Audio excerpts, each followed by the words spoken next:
Hey guys, Steve here. The Nina project recently got AOL 4.0 working, so if you want to use Comic Sans MS and all its glory on AOL 4.0, you can go to nina.chat for more information. I'll also put a link in the show notes. Enjoy the show. Welcome to AOL.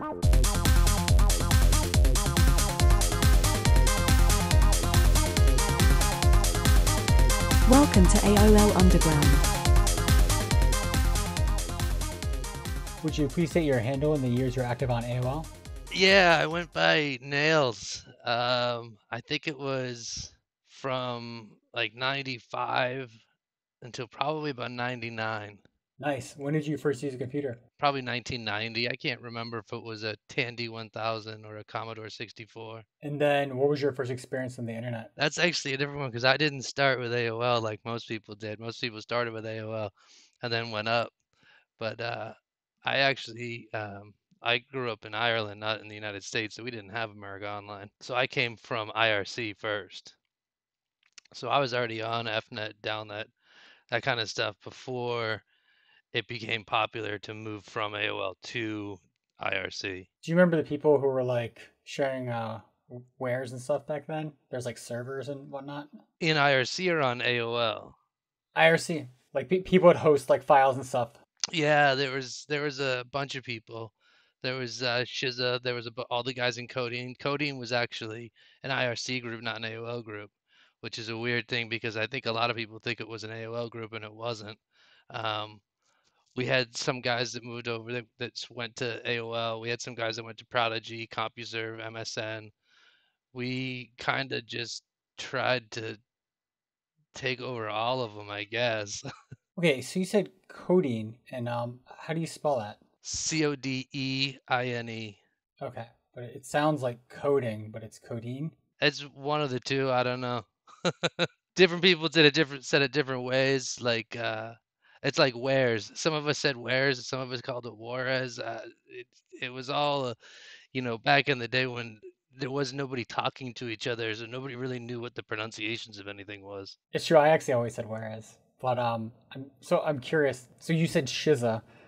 I was actually in the Shiza AOL group, but you were saying Shiza came from IRC. Shiza was on both. They had an AOL department that was big on AOL, but I think it was later. And they had an IRC group as well. And there's another one that most people know. I think it was called UPS or USPS or something like that. They were IRC as well. Okay, then they got so big they created UPSS, and they just did mass mailing. UPSS did. Yes. Okay, that's really interesting. Okay, so you were in the group coding or codeine in IRC, and then you moved to AOL. Is that right? Yeah, I came over to the States when I was 14, and we had access to America Online, and there were people who were in that group on IRC that were messing around with AOL, and I kind of got interested because AOL was so poorly written, and it was so easy to do whatever you wanted whenever you wanted to do it. There was almost like nobody at AOL had any idea about cybersecurity or even stuff like the FDO language is so poorly written that it was like laughable that people were like, I can't figure it out without a manual. Or like, it's literally right here. Set up your token, set up your atom, throw your hex in there, and just run it. It's that easy. So we got kind of into the AOL scene a little bit, but I was only really part-time AOL. I was mostly IRC. Interesting. So when you moved over to AOL, were you going to private rooms like right away then, or how'd that work? I don't really remember if I went to private rooms right away. I was listening to some of your other podcasts, and the Chronic was talking about the tips and tricks rooms. A couple of us used to hang out in there as well, just to see what people were working on, what people were doing, what the tips and tricks were, and how we could exploit them. I never really hung out in any of the VB rooms. I know those were popular. No, we used to get, I forget who wrote it. I think it was a guy named BMB wrote a room generator, and every day it would generate a new room for us to all go into, and it was just random character strings. You'd have to cut and copy it. You couldn't just, I mean, I guess you could type it out, but Wouldn't make much sense to. You talking about the Shiza room generator? It might have been the Shiza room generator. There was a guy named Shiza too. There was a group and there was a guy. And he's actually one of the founders of Gods Online. But before that, it might have been the Shiza room generator, or at least a precursor to it. But yeah, I never really did anything in the VB rooms like a lot of these guys did later. I don't even know when those started, to be honest. What is Gods Online? It was just a group. It's just a group of us. I know Magus and Fun Guy were in there. Haas and Lith were in there. Red King was in there. Moxie was in there. There's a bunch of others. Obviously, I'm gonna forget a bunch of the names because it was so long ago. But it was all of the quote unquote elite programmers on AOL. We just didn't want to be bothered with what we were calling script kiddies back then, but we didn't even notice that we were basically script kiddies. That's really funny. Wait, so were you also in Gods Online? Yeah. Okay. And I remember Moxie. I forget why I thought he was so cool. Do you remember what Moxie made? Moxie was cool, dude. Moxie was the man. He's one of the first guys I met when I came over to AOL. And he was just super chill. He helped me with LuciferX. And he ended up releasing an application called Purge 97. But I don't think I ever looked at it. I don't know what it even did. I think it did what everything else did. All the apps did the same thing. And we all thought we were so creative. They were all mass mailers, scrollers, free time on AOL back then. That's all they did. Yeah, it's funny, and they all felt like, oh, I have, got this sweet new app. This is super cool. But yeah, they just did pretty much the same thing. They all did pretty much say some of them were programmed a little bit better than others. Obviously it was hilarious because Haas and Lith wrote their first. I think it was the first Mad Cow was in Sen keys, which was funny. But I mean, at least they used window focus so that they weren't just sending stuff into the abyss. But yeah, like everything back then was pretty much the same.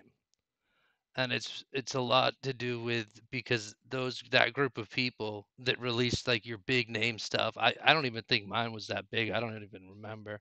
We were all programming in the same rooms together, bouncing ideas and shit off each other. So nothing new ever really came out of it. It was really just a learning experience. A lot of the quote unquote actual hacking that we did on AOL, we didn't include in any of our programs. So things like manipulating FDO even before the Star tool came out or Master AOL or whatever we're going to call it. We didn't include any of that in the applications just because we didn't want other people to have it. Tell me about manipulating FDO before the Star tool. Before I got on here, I was listening to the podcast that you did with the guys that worked at AOL, and that was a funny one because it really was like that. It was like the Wild West. It was us doing whatever we wanted and them trying to catch us, and then us doing it again, and then them trying to catch us. I don't think anybody ever really got into any kind of trouble at all for what they did on AOL because AOL never reported anything. They didn't really care. I think they were having almost as much fun as we were. Yeah, it's pretty rare. There was some. I think there was the heavy hardcore AOL for free. I don't even know. I don't even know who he is. You should look it up. He was a Yale student, and I think he didn't have to go to jail. He just had to like pay a fine or something, and didn't do community service or something like that. But yeah, I think it was like it might have been for Mac, but it was a way that you could get AOL for free. Yeah, that's how they all worked, though. All of the ones that gave it for free. That's how LuciferX worked too. You'd open up whatever window you wanted to do anything in, like say you open up a chat window, then you'd go into a free area and it would quote unquote hide. It would take you out of the chat room, but it didn't. It just hid the chat room so that you couldn't use it. So in order to use anything for free, you'd just hide that free window and then re-show the windows that you wanted to be using. So it worked with everything from instant messaging to chat to checking your mail to, I think at one point checking your mail was free, like way back, way early in the 90s, like 93, 94. I think it was free. I don't remember. But, your keywords, things like that, that's all the applications did was hide and show windows. FDO stuff. So you didn't have the Star tool or the Master tool. How did you know about it and stuff? And like, what were you doing with it? That's another good because they were talking about knock on the other episode too, and I don't think there was a single day that I used AOL that we didn't have some kind of Trojan horse inside knock. I mean, I don't know if they found them, if they didn't find them, if they were paying attention. All I know is that they didn't really know security very well at all. And it's like they had, your generic computer user running your network operations control. So the way that we would do it is we would send commands through the IRC into the Trojan that would invoke the tokens on their end, not ours, and then send it back to us. So it was all data driven via IRC. So you would hold on. Okay. So first of all, how would you get the Trojan on their machine? It's it's I bet it's probably common knowledge now, but a lot of the AOL employees actually used AOL, and they weren't nearly as scrupulous as they thought they were.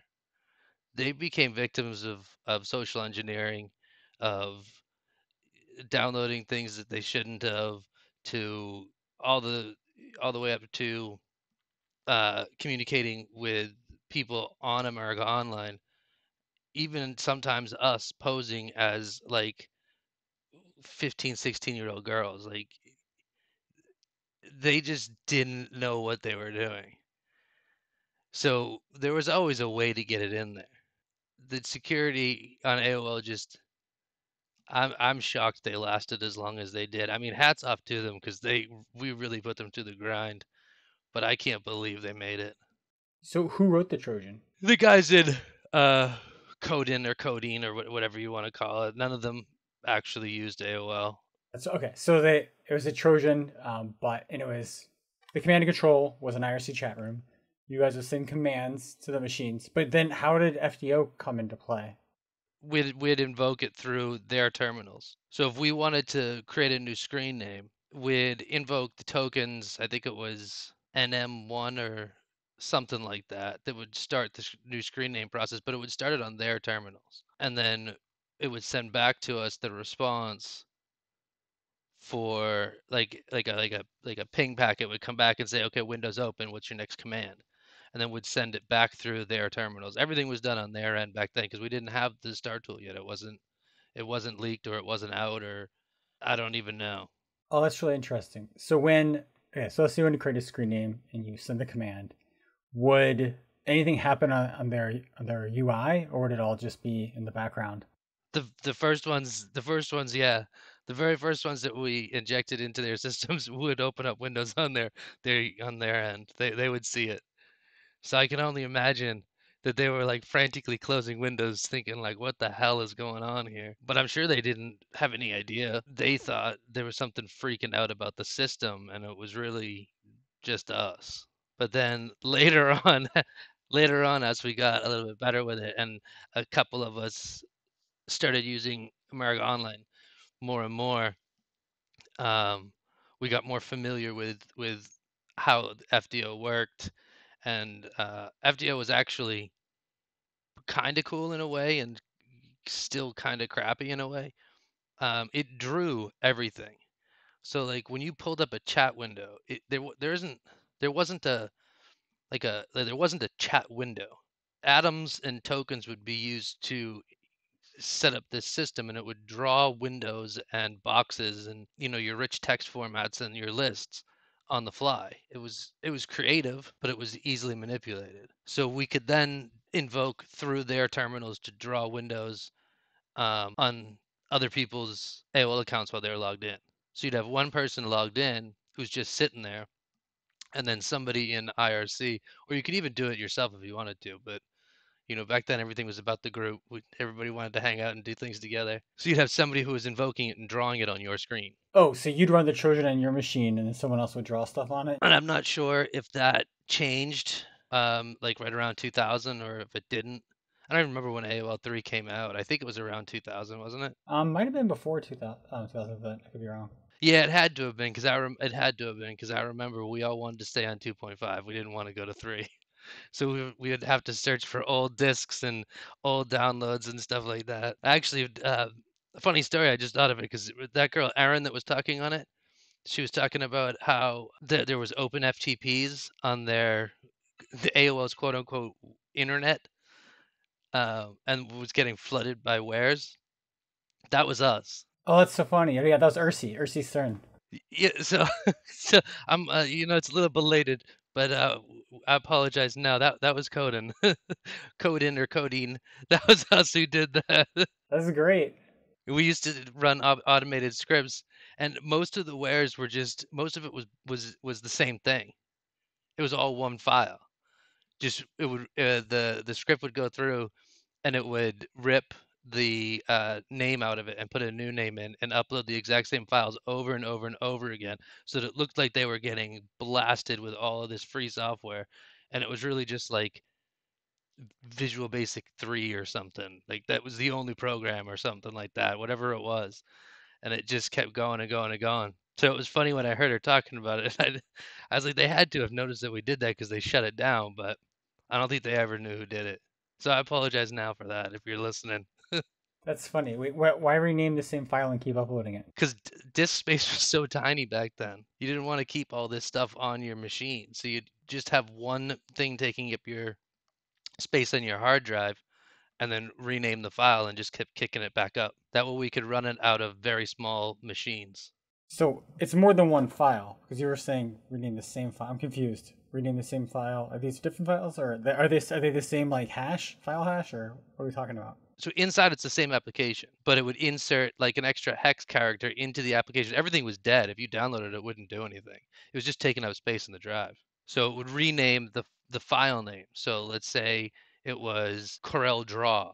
Corel Draw would get renamed with Microsoft. I forget what it was called. Was it Office back then? Might have been. And it would just upload the same thing again, but with a new name and extra hex characters so that it looked like it was a different size. But if you downloaded any of it, it wouldn't do anything. You'd never be able to run it. It was really just to mess with them. Oh, what a dick move. We weren't using it to like to transfer files or anything. We were just like, hey, these idiots left their FTP open. So it was like FTP bombing in a way.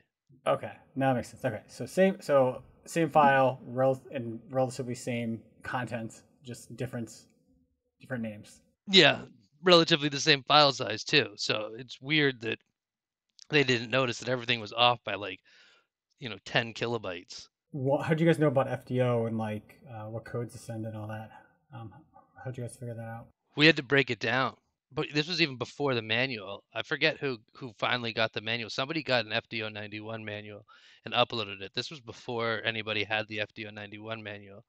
So a lot of it was by watching on their end what they were doing and seeing the response that they were getting back. And then, trial and error.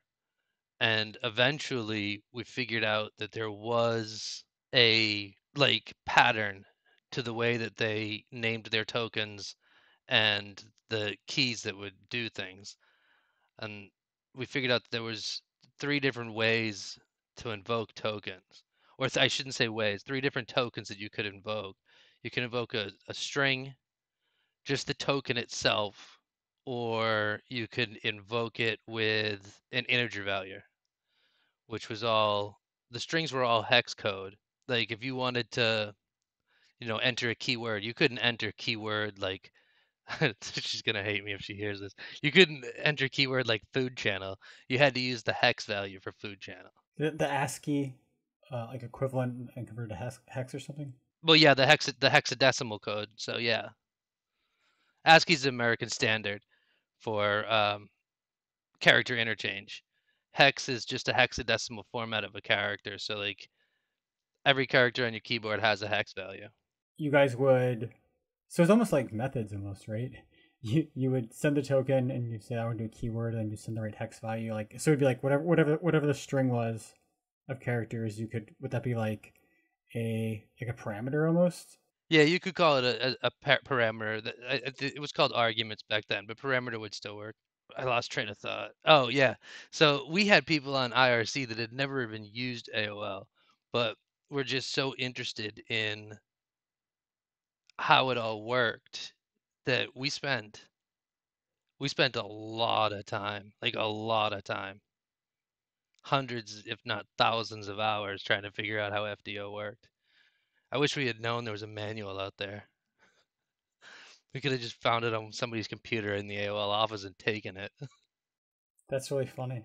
I guess maybe it was more fun just figuring it out, though. Probably was. I mean, what, when you're 13 to 17 years old, what else are you doing? Getting into trouble in other ways, but hey, at least this way was relatively untrackable since AOL didn't care. So you guys put the Trojans on the machines. We're using FDO to create screen names. And what other stuff were you doing with the Trojan besides creating screen names? You could do pretty much anything you wanted with it. You could invoke, you know, you could change passwords. You could steal cat names, cat toss, cat, whatever they were. You could steal their names. Wait, Catwatch? What? Toss Advisor, Catwatch. You could. What do you mean steal their names? You could just log in as them. What? That's crazy. You could legit just log in as them. And when the request for password came in, just kill that window and just send an OK token that it was approved. Wait, so there's no database or anything that would that would like validate this is wait, so the logic to determine whether or not something was valid, you could just say, "Oh, it's fine, okay," and it wouldn't actually have to validate it. You could just bypass it. Well, the way that it worked is back then the database was called Merlin, and it kept track of pretty much everybody's information, your login names, your mailing addresses. We used to steal Merlin all the time and sell it. It was hilarious. That's how we made money before YTC made his billions of dollars spamming affiliate programs. But yeah, so the way that it interacted was you'd send information to the login screen. The login screen would connect to Merlin. Merlin would check to make sure that your credentials were valid and then send back a yes or a no. Just change the no to a yes and you're in. So when you get that no response back from Merlin, you catch it and you ignore it and just tell it okay and that the password was valid when it wasn't. Okay, so I go to log in. So my username, the packet goes for the username over to Merlin. Merlin responds, but then how do you like man in the middle Merlin? I guess I'm trying to figure out. Or like, is it because of the way the tokens were sent?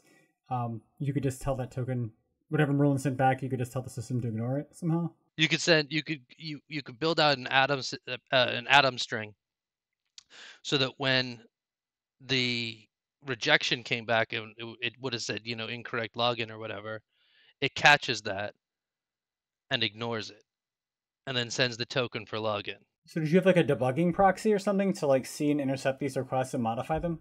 Yeah, it's the same thing that you guys got, and it worked exactly the same way as you guys got in the star tool much later on. I think there was a debugger in there. We had the same thing. It would monitor the packets as they came in and out and tell us exactly what responses we were getting. Okay, that's super interesting. So this all predated that, and it was focused on IRC. That's really funny. Yeah. This is all the stuff that we used to do that we didn't include in any of our programs because, to be honest, nobody should have actually had the star tool or master AOL. I don't forget what we're calling it. I don't even know if they're two different things. I think they're the same thing. Nobody should have had access to that. It was way too dangerous and it made it way too easy. You could have people that have no idea what they're doing using Star Tool. And I'm sure there were a bunch of people who downloaded the Star Tool and had no idea what they were doing, and it just sat in their menu bar and they never even invoked anything because if you don't know how tokens work, how are you going to know what to put in there unless somebody tells you? I was one of those people. I installed it and I was like, "Sweet, what do I do with this?" And I just kind of forgot about it. Yeah, because you're hoping that it would work like a proggy, and you'd be able to click buttons and shit, and it didn't work that way. No, the star tool was a pretty advanced method of manipulating the system itself. You guys would put the Trojan on the machine, change screen names and stuff. You could still catwatch, House Advisor. We could monitor their private chat rooms. We could check their mailboxes. We could read their mail. We could locate people that weren't supposed to be locatable, like the founders, programmers, developers. As long as we had their screen names, we could do that. I mean, pretty much anything that an AOL employee could do, we could do. Except we never did figure out how to listen to phone calls. We really wanted to do that. The call center phone calls or whatever? Yeah, we really wanted to do that. But I don't think the two systems were integrated at the time. Now they'd be integrated. We just couldn't find anything even remotely close to it. No way to jump to it, which was weird because Codeine had a couple of freakers in the group and they were dumbfounded. They had no idea how to get to their call system. What do the freakers do? Freakers specialize in telecommunications, telephones, and stuff like that.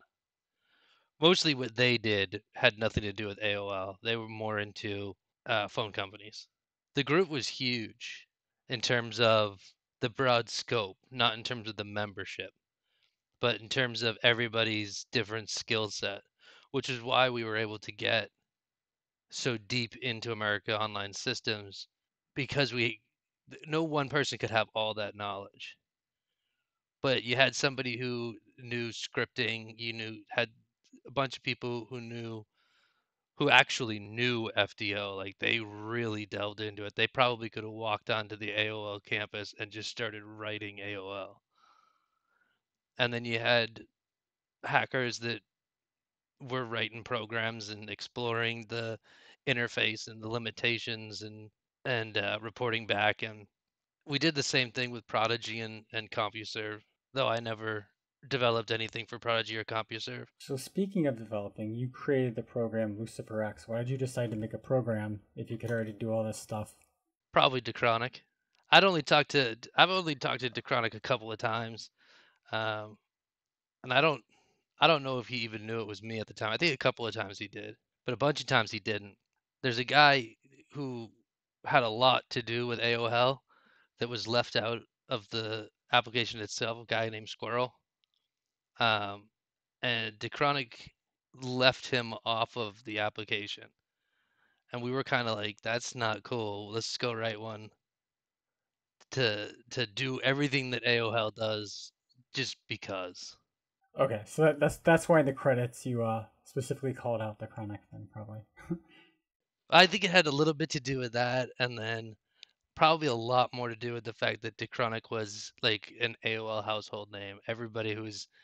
Anybody on AOL at the time knew his name, so it was more like a we don't care who you are.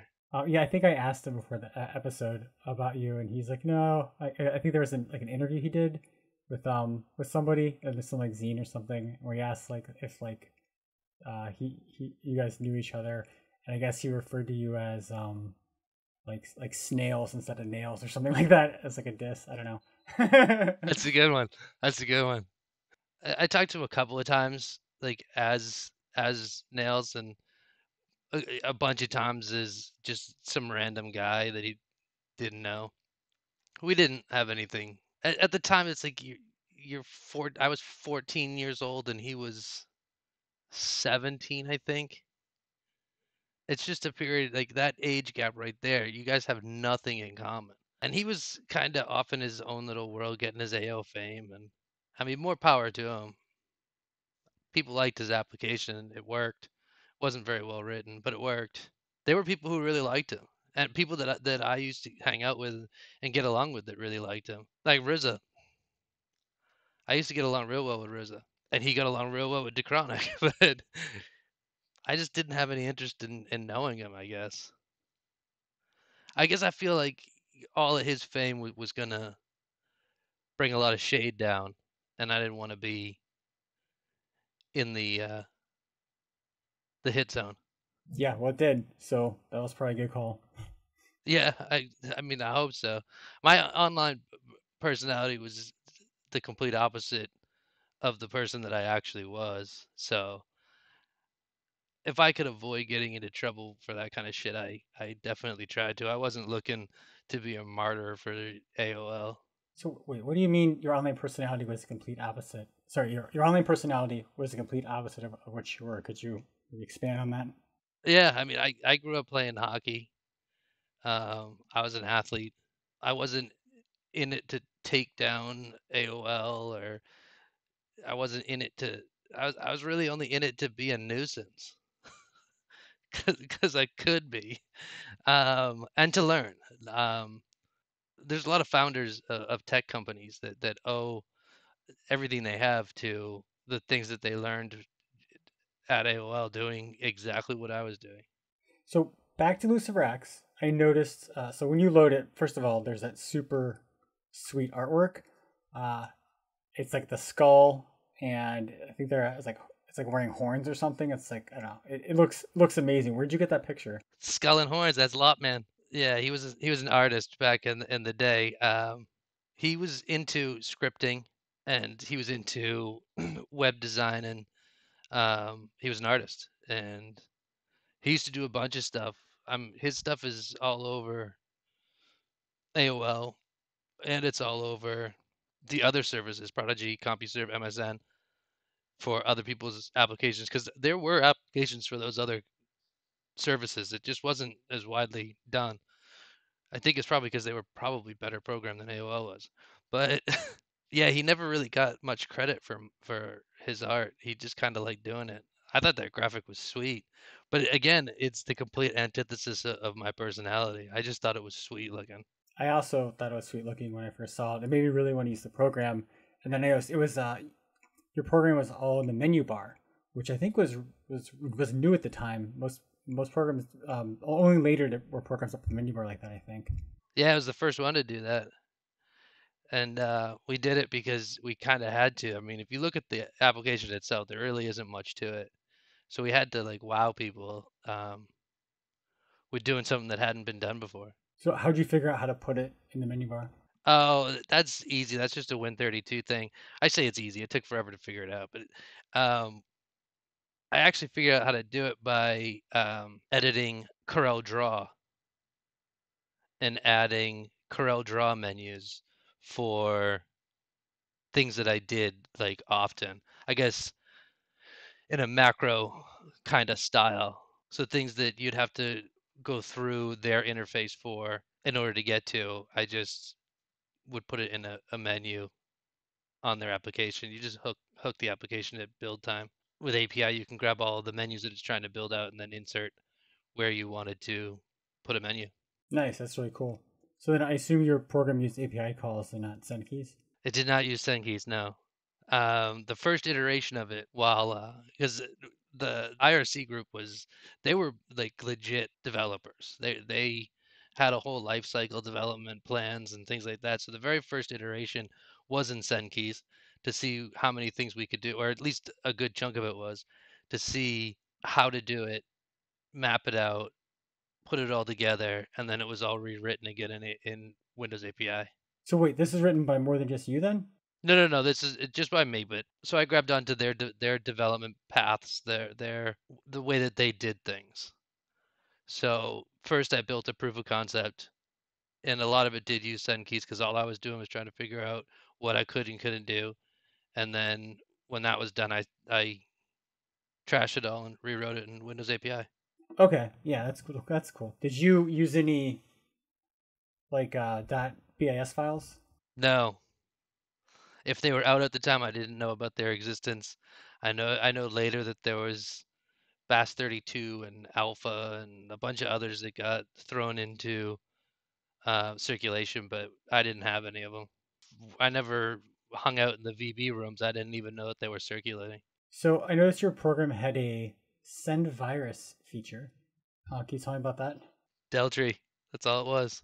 So yeah, you came up with a name that you wanted and a file size, and it would put a bunch of junk code in that did absolutely nothing, and then it wrote a Deltree and it sent it to somebody. So technically, it wasn't really a virus. For anybody listening now who's grown up and realized that a Deltree isn't a virus, it wasn't a virus. So did you just release one version of LuciferX? Yeah, that's the only one. And then I never wrote anything ever again. It's unfair to say I never wrote anything ever again. I kept writing code, but I did it with other people. I've got parts of my code in all kinds of things like Fate and Magenta, and Exorcist was the other one that they did, I think. So you guys all collaborated then? There was a lot of collaboration that was going on, but it was kind of like it was like a known thing amongst all of us that credit didn't need to be given to everybody. Like if you're writing an application and you're like, I don't know how to do this function, and somebody writes a function for you, it's yours now. Don't give me credit. Just it's your program. Go ahead. I got fortunate in that I always got lumped in with the guys who cared more about learning than they did about the recognition. We went back and forth a bunch of times actually with LuciferX about even putting a name on it. I was gonna not put a name on it at first. I forget who convinced me to put a name on it. I think it was a guy named Poe. It was either Poe or Kurtz, one of the two. They're like, no, if you're gonna write something, you got to put your name on it, man. And I'm like, I was thinking this can only cause trouble, and it did because I remember for a long time, NailZ was um, a restricted name when creating screen names. You couldn't use it Like anywhere in the name? anywhere in the name. You couldn't use it. Really? That's interesting. But it was kind of funny. I was like, my little crappy program got a name banned on AOL. The hell is this? So where do you think that those, like the code for that exists? Like, could that be bypassed if you actually wanted to do a name with nails, like you were talking about with Merlin or whatever? You could bypass stuff. Could you bypass the restricted names or? Oh yeah, I did. I had the name, but nobody else could create it. I actually still have the AIM name Nails. I think that's how I created it. Pretty sure I created it on international. I think it was like AOL Germany or something. Their AIM screen name creator, and then ported it over to AOL America. Because a lot of people don't realize that AOL tried to keep countries separate from each other for a long time. Like they couldn't talk to each other, like people from different countries. Yeah, they couldn't talk to each other. They could like you could have a German version. You could have a German screen name of like let's just say cat, and you could have the American version of cat because they ran off of two separate database silos. They weren't integrated. A lot of the exploits that came out later, those happened because AOL kept all of their data siloed instead of keeping it together. Can you talk about some of the other exploits then that were related to that? Well, there was the 3 char name, then there was the 1 char name, then there was the 16 character name, and then there was the all lowercase, the one word, and things like that. So is it the same database schema like in each environment, or they would have like different versions of it where like you could get away with the one car in like one region? So it was same database schema, different rules. Oh my god, why? And I feel like just knowing as much as I do about AOL and how they operated, I feel like they just forgot to put rules in on certain databases. Like it's not that they meant to, they just forgot to do it. Interesting. Or maybe they didn't have a need to like, or like, oh yeah, we'll eventually up, like they roll out the latest release in America. They're like, yeah, we'll eventually do it in these other countries, and they just never got around to it. Yeah, exactly. I mean, they had Merlin had like stored procedures and things like that, the same way that an Oracle or a SQL database would have. And it's almost like they just didn't copy them over, and they thought they did. But you'd think they'd have somebody go through and verify that everything was copied over, but maybe they were just too small to be moving so fast. I don't know. I think some of this still persists today. Like if you're like doing a pen test, you can find out all of the endpoints across the world for something, and even though it's supposed to be the same API endpoint, they'll behave differently, right? Yeah, I mean, I guess it's probably true. You'd think how big AOL was, they'd have somebody that was like checking 1 to 1 from the America version and the let's say German version or whatever, that all of the correct store procedures and rules and shit had been copied over, but you'd always find that there weren't. There is like a weird thing with companies where you'll want to like clone what you're doing. Like, okay, we have this product, it's great. Now we want to clone it and we want to like rebrand it or something. And there's the option, okay, we can totally rewrite the code base. It'll take 6 months. Or we could just make a copy of it and just run it in this other data center. And we can do it now, but we'll have lots of problems down the road. And of course, leadership's like, do it now, do it now. Of course, they picked the do it now.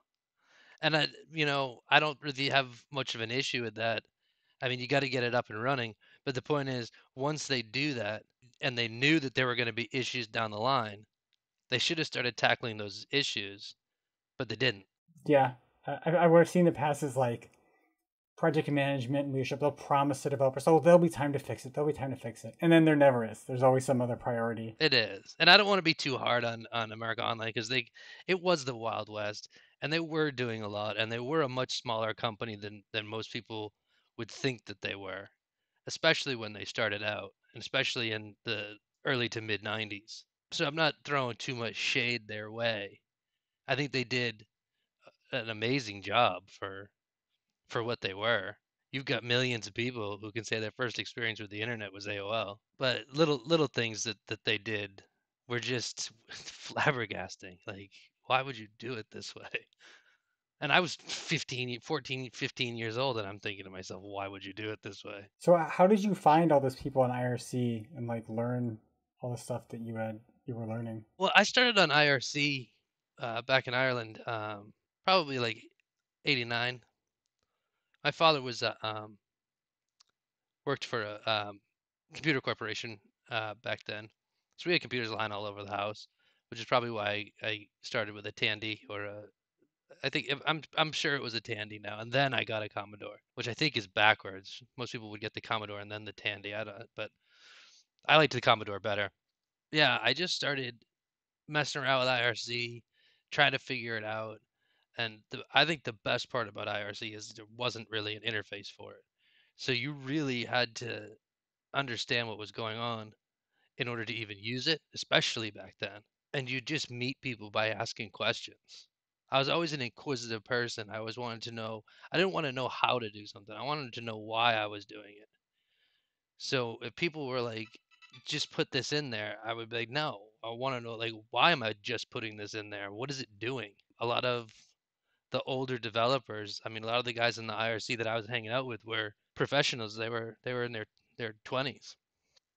They liked the idea of mentoring. And it is, I think that's still very much something that goes on in the software industry. Those kinds of people, they enjoy people who ask questions. What do you mean why? Nobody ever asks why. They just want to know how. And I said, no, I'm more interested in the why. So I just kind of got grabbed up and we got moved around into groups and I started meeting all these people who were just so brilliant. Like their understandings of network topology and security and hashes and algorithms and even back then was just so far ahead of really anybody else that I just felt myself drawn to them. I wanted to be around them. I wanted to learn as much as I could. So what did that lead to? Like, where did you? Because you said that you would leave AOL and kind of come back and mess around a little bit, and then like when did you finally decide to like leave AOL? And I don't know if you're still in IRC, but what happened there? No, I'm not an IRC anymore. What happened with AOL? I found Linux. And I was much more interested in figuring out how Linux worked for a long time. And AOL started taking. I was dual booted from like '98 until '99, 2000, so that I could use AOL every once in a while just to hop on. I mean, the thing is that it's a little bit more socially acceptable now to have like your internet friends than it was in the '90s. In the '90s, it wasn't really accepted to have internet friends, but you do build friendships and you really enjoy talking with those people and I guess nerding out with people who are interested in the same things that you are. So I always felt myself drawn back to it for a long time, even though AOL wasn't. I didn't even really want anything to do with it in the beginning. To begin with, we just kind of decided, guys, we need people on AOL now. And I was like, I'll go. I've never even used it before. I'll go figure it out. Wait, what do you mean we need people in AOL? So like, well, can you explain that more? Codeine, however you want to pronounce it. They had this idea that they were going to take over all the online services, and they didn't have people who were using too many people who were using AOL. It's just me and um, Squirrel, which is why I think we we got mad at DeChronic because he was in with us, and so you couldn't really just send somebody over to AOL and be like, okay, take it over. You had to kind of work your way into the people who that's the only service they used. They knew the most about it. As much as Outbash, and I'm sure if he kept with it, I don't know if he kept with programming or not. I'm sure if he did, he's really good at it now. As much as Outbash the how poorly written the first iteration of AOL was, DeChronic knew a lot about AOL, like the way that it worked and how things did what they did. So even though I didn't really want anything to do with America Online, I found myself really enjoying the time on it. It was a good time. Even if you weren't doing anything, even if you're just logging in and sitting around and listening to somebody else tell a story about what they were doing. It was fun. And I think that all goes back to none of us really knew what we were doing. We were all figuring it out together. I'm thinking about when you said take over all the online services. Like what does that look like? Like what is it? What is the definition of done for that? I just don't know what their plan was, to be honest. What were we gonna do once we did? We didn't even make that big of a splash to begin with. Yeah, there were people in the IRC group that went to Compuserve, that went to Prodigy, and they did the exact same thing to those services that we all did to AOL. Those services just weren't as big, so it didn't get noticed as much, I guess. Or you never know, maybe there is somebody like you doing this exact same thing for Prodigy. It's possible too. So were there Prodigy Trojans too? Oh yeah, and MSN, they were out there. I didn't get involved much in it because the AOL did kind of eat me up for a while. I got really involved in it, and IRC did take a back seat for a while. I'd always be in IRC while I was on AOL, and I'm sure that the guys who were doing Prodigy and were doing CompuServe and MSN, they did the exact same thing that I did, but they were involved in that part of it. So there was like a grand like plan from the higher ups. I mean, back then the IRC groups, they did work in pecking orders. There was people who were more in charge than others, and I was never at the top of it because I was the young kid. So wait, so what was the name of the group you were? Was it Codeine? Yeah, And so who do you remember from Codeine? I can't. We all went by first names back then. Not a lot of them had handles. It was just their name. Yeah, I didn't have a handle until I came to AOL. So you went to AOL and you're like, well, I tried to create your screen name or nickname, didn't work, already taken. She's like, all right, I guess I need something else, right? No, they actually told me they're like you've gotta come up with you've got to come up with a handle. It can't be just your name like it is here. And so I did. And I don't even remember why I picked Nails. It was probably because of the WWE wrestler at that point in time. Yeah, I'm sure it was. I'm sure it was. But yeah, so I mean later when more and more people were getting online, like in the 98, 99, all of us, all those guys, they started taking handles too, just because it was a much broader amount of people who were online and you were interacting with, and the trust level wasn't there anymore. You know, in the earliest stages of the internet, the trust, it was a lot easier to trust people because there just weren't as many of them online. So speaking of WWE wrestlers, do you remember the Bushwhackers? Oh, hell yeah. I remember all those guys. I watched wrestling when I was a kid. I ain't ashamed of it. That's funny. They were like my favorite, man. They kept like they like lick the back of their palm or whatever, like, and then they would like rub it on their bald head. It made no sense. It didn't make any sense at all. Tag team. I was a Rockers guy.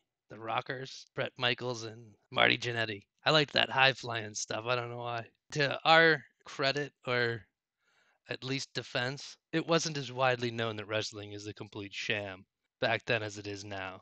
Um, you could almost trick yourself into believing it was real if you wanted to. Yeah, I mean when I was that young, I was like, I thought it was real, and then I was just like, but I also kind of questioned it, like, how are these guys keep getting back up like a cartoon, you know? Well, they were able to get away with um, not having to say that it's fake. Nobody was really telling them that they can't do that. They can't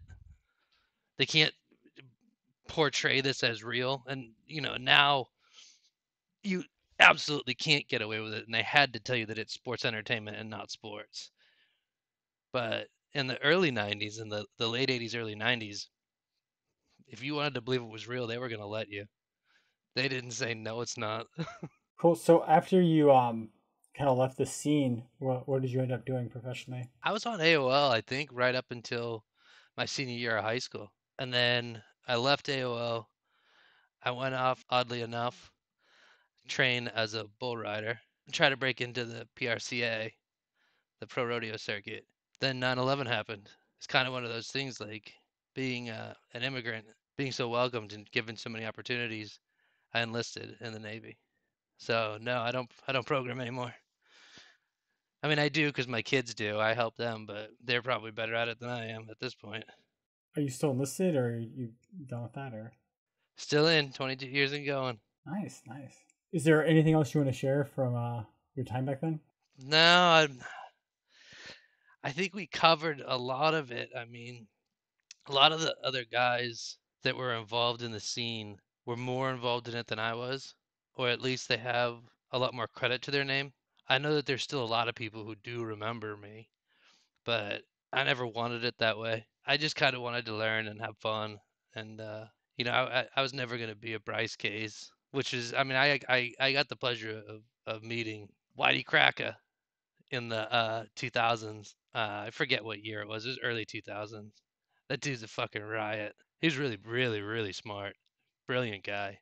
But no, like, it just wasn't something that I ever really would have thought that I was going to get myself involved in. The amount of knowledge that was out there that was untapped was just, it was too enticing. It was too much fun to be able to mess with people. And we knew that there was a cat and mouse game going on with AOL and all of us that just kind of made it so much more fun that way. Like, we know you're trying to catch us. We know you want to just to know who we are, but we're not going to let you. But we did have a lot of fun. I think that you get a lot more interesting stories out of people who were using AOL in the 2000s than you do out of people in the early 90s or mid 90s, just because we were pioneers of it. It's not like we had any kind of reference guide that we could look at and say, this is what we should be doing, this is how we should be doing it, and these are the reasons why. And I think some of the younger generation, I'm not that old, but some of the guys who came around in the early 2000s, mid 2000s, they got to benefit from better languages, better software, more knowledge, more people who were knowledgeable. Back then, there was only like a handful of people that really had any idea what they were doing, and they were all in God's own line. So yeah, we got into trouble. We did. Gave America Online a run for its money, and they probably rued the day they switched from Quantum Link to America Online and let us on. But I'm almost certain that they had as much fun as we did. 'Cause it was like cops and robbers or cowboys and Indians. It was just a different day in terms of the internet, and I kind of wish that the younger generation, like the generations that my kids are in, got to experience something like that, because I don't think we'll see it again. It really was like before the internet. What did you do before the internet? Well, this is what I did. That's great. Yeah, that's a great way to summarize it, man. I think we're all better for it. All of us who stayed out of jail.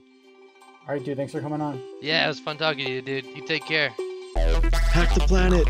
Hack the planet! If you'd like to be a guest on the show, please email podcast@aolunderground.com.